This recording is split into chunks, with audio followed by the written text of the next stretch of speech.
Hi, I'm Karen. We're here at Montevilla Sewing Center, and today we're talking about the Baby Lock Jubilant. In this video, I'm going to show you an overview of the machine. So to start with, this is where you plug in your foot control, right down here. And then back here, you have your power cord. Above that is your power switch. And then we have your hand wheel. And remember, your hand wheel should always turn counterclockwise or towards you if you're turning it by hand. Most of the time you don't need to do that, but you would notice if somebody else was sewing, you'd see this moving by itself in a counterclockwise way.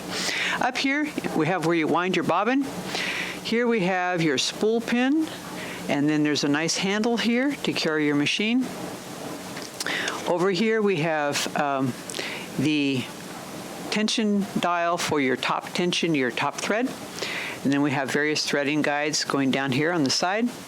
On the side here we have a lever, and this is for threading your needle. I'm going to get into threading your machine in a different video, but this is a really good needle threader.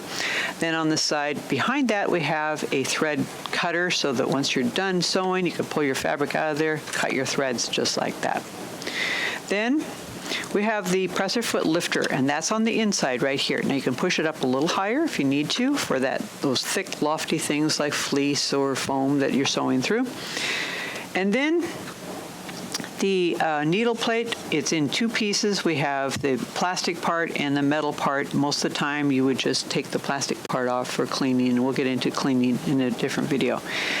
Behind the presser foot is this little button that you can push, and that makes it so you can take the foot off quite easily and change the feet. You also have this lever here, and that is for when you do buttonholes. That measures and tells the machine how long to make your buttonhole.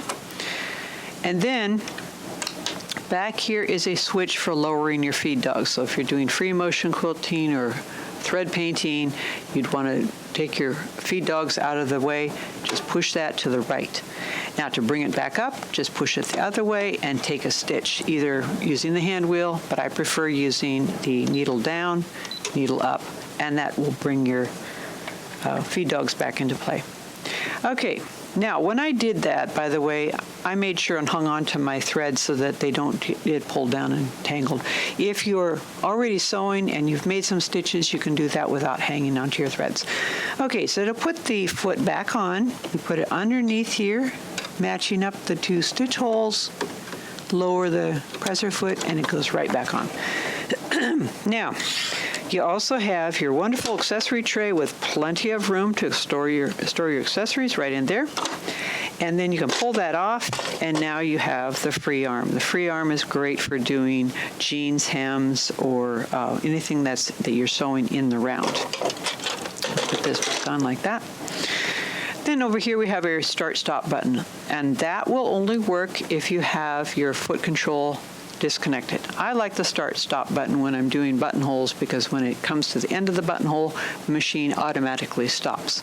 But this is also good for maybe if you're doing free motion quilting or something where you want a steady speed. This is your reverse button, and you can put back stitches in the beginning and the ending of your seam using that. This is your locking stitch button. What that does is when you push that, it will lock stitches in place and do several stitches pretty much in the same place and tie like a little knot on the back.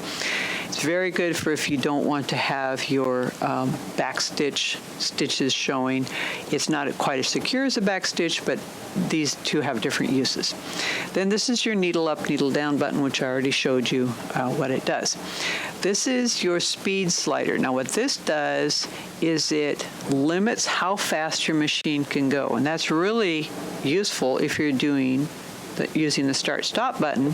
You may want to have this down a little bit slower, because that way you're going slow and you can put your finger back up here and press stop to get it to stop. But on the other hand, if you want to just sew really quick a long distance and you've got good steering skills, have it way up at the top. If you're just getting used to your machine, I would recommend having it in the middle. Now, don't you wish cars had this for when you're teaching your teenager how to drive? Yeah, it would be helpful to have something like that. Okay, over here we have the LCD screen. This is just an informational screen. It tells you what stitch you have, what the recommended foot is for that. It happens to be the J foot, which is the all-purpose foot.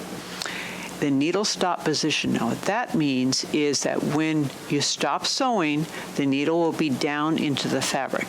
There's a way to change that, and I'll get that more into settings so that it stops with the needle up. But this is a nice feature to have if you're stopping and you want to see what your stitches look like by turning your fabric. The needle will be down, holding the fabric in place. Then over here we have the buttons for changing your stitch length and changing your stitch width. Now in the case of a straight stitch, which is what we have right now, the stitch length can be changed, but this here will just change the needle position. So I'll show you over here. See how it changes the needle position? I like that. Now, let's say I've changed the stitch needle position and I want a really long stitch. By the way, you can press and hold or just step it along. But I want to get it back into the default center position for that stitch. Just go out of that stitch and get back in. So that tells us, what is this thing here? This is your jog dial. The jog dial makes it easy to get into other stitches fairly quickly, or you can just step it along to get to where you want to go. Up here is your twin needle button. If I push this, what this does is it tells the machine to not do certain stitches, because certain stitches you can't do with the twin needle, but it also limits how wide. Let's say I was going to do a zigzag and I had twin needle set up. Let's go to 7. It's only going to let me do a certain width of zigzag. Now if I turn that off, I can do quite a much wider zigzag with that. So twin needle is twin needle sewing. I'll show you what that looks like here. This is a twin needle, and you'd thread it with 2 spools of thread right up at the top. Okay.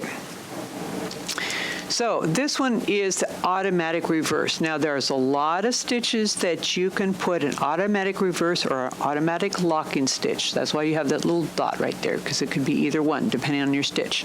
So there's a lot of stitches that you can do that with, and as long as you have that on, it will do that at the beginning, and at the end you could just push whichever button that you choose. But it's nice to have it at the beginning.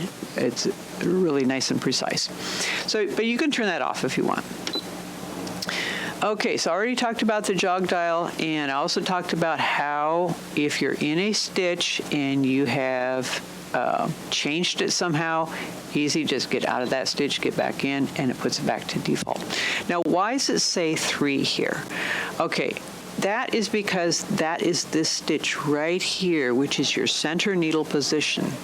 There's a way in settings to change it to stitch number 1, which would be left-hand needle position. But I kind of prefer having it in this center needle position. So when I first turn on my machine, that's what it's going to be. Okay, so that's your overview of this machine. There are lots of other videos that we have on this machine and on other machines on our Monteville YouTube channel. If you found this video to be helpful, give us a thumbs up.